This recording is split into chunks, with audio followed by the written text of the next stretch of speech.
हाँ जी नमस्कार, कैसे मैं निर्वासा उम्मीद करता नहीं अच्छा हो। कब आज बहुत बड़का खबर लेके आयल बनी सन, इतना बड़का खबर लेके आयल बनी सन जे निमन निमन आदमी के पवन सिंह के विरोधी लोग के पसीना छूटे वाला बा। क्या कहें भैया? देखो हाई देख लो, सबसे पहले हाई ध्यान से देख लो, लगता फर्स्ट लुक अब हो के कर पवन सिंह के एगो बड़ फिल्म जाना फिल्म के नाम बा बजरंगी। वीडियो में बना रहलो ए फिल्म के बारे में बहुत भैया पहले बहुत दिन पहले ही वीडियो के फिल्म के शूट कइल गइल रहा, ठीक बा। अच्छा आ बहुत चर्चा रहे फिल्म के। आ फर्स्ट लुक रिलीज कइल गइल बा तो वो खतरनाक वाला पवन सिंह के आंख में से बुझाता चला एकदम खून टपक जाए, खून गिर जाइयो पे। अरे गुस्सा वाला, जैसे कि बजरंगी मतलब बजरंग बली के कैरेक्टर, ठीक बा। पवन सिंह इस सबसे जुड़ल रहना यही टाइप के फिल्म कर तो पवन सिंह के कैरेक्टर में बजरंग बली के रूप में ऐसे तो बजरंग बली लेकिन सुन लियो लोग, मैं देश का हनुमान हूं। हां ऐसा को हो सका। देखो पवन सिंह के फिल्म आओ आ एगो जलवा एगो एथी पैदा ना करो, ई हो नहीं के सका, ठीक बा।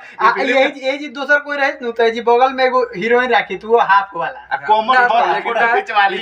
ई फर्स्ट लुक में पवन सिंह के ऐसा रिलीज कइल गइल बा जे आग लगा दी एकदम। हम तार लोग बता दी कि एमे निर्माता बड़न अभय सिन्हा तो यासी फिल्म के मालिक बहुत बिजोड़ और रजनीश मिश्रा के जोन बा कि एमे डायरेक्शन बा। अब बहुत ही शानदार फिल्म होके वाला बा। यासी फिल्म से जोन बा कि ये फिल्म के रिलीज कइल जी, ठीक बा। यासी फिल्म YouTube चैनल मत बुझिया लो ना, यासी फिल्म इसका प्रोड्यूसर है, ठीक है। यासी फिल्म इसका प्रोड्यूसर हां वो जब सिनेमा घर में रिलीज होई नु तो ए यार लुकोवे कमाल करता है, लुकोवे बिजोड़ करता है। लुकोवा पे कुछ कहे हम ये कहें कि पावर स्टार पवन सिंह मतलब मर्दा है फिल्म तो इनके माने अच्छा जे कहला कि भोजपुरी में एक्टिंग पवन सिंह के मैं बता दी कि अभय सिन्हा निर्माता बड़े, निर्देशक बड़े रजनीश मिश्रा, सह निर्माता बड़े पंकज तिवारी जी, संगीत कथापट व संवाद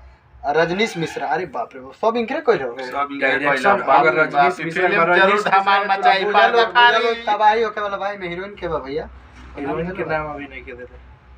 हीरोइन के नाम अभी हीरोइन के हुआ हमरा रखे लागत आ हे में हाई कुली लुक में हीरोइन के जरूरत नहीं है, कैसे कि पावर स्टार पवन सिंह भैया जब ये आंधी वाला लुक एगो मान लो एक तरह से कहल जानु तो फिल्म ब्लॉकबस्टर हिट होके वाला बा।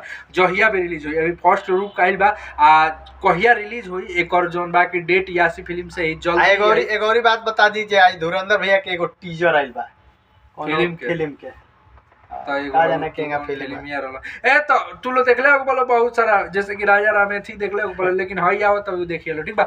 धुरंधर भैया बनावलो, लेकिन डायलॉग केकरा में कौची शूट करेला के का कौन बे जो डायलॉग बोल देले वो पॉइंट में ई हो ना वो सब ना गलत हुआ नहीं। बाकी वीडियो का लाइक कर लो, शेयर कर लो और चैनल के सब्सक्राइब कर लो। हाई पोस्टर है फिल्म के बारे में तू लोग का तालो का विचार में कमेंट बॉक्स में जरूर चमकत हवे एकदम लगा दिए, देख लिया लो। हां बाकी नमस्कार।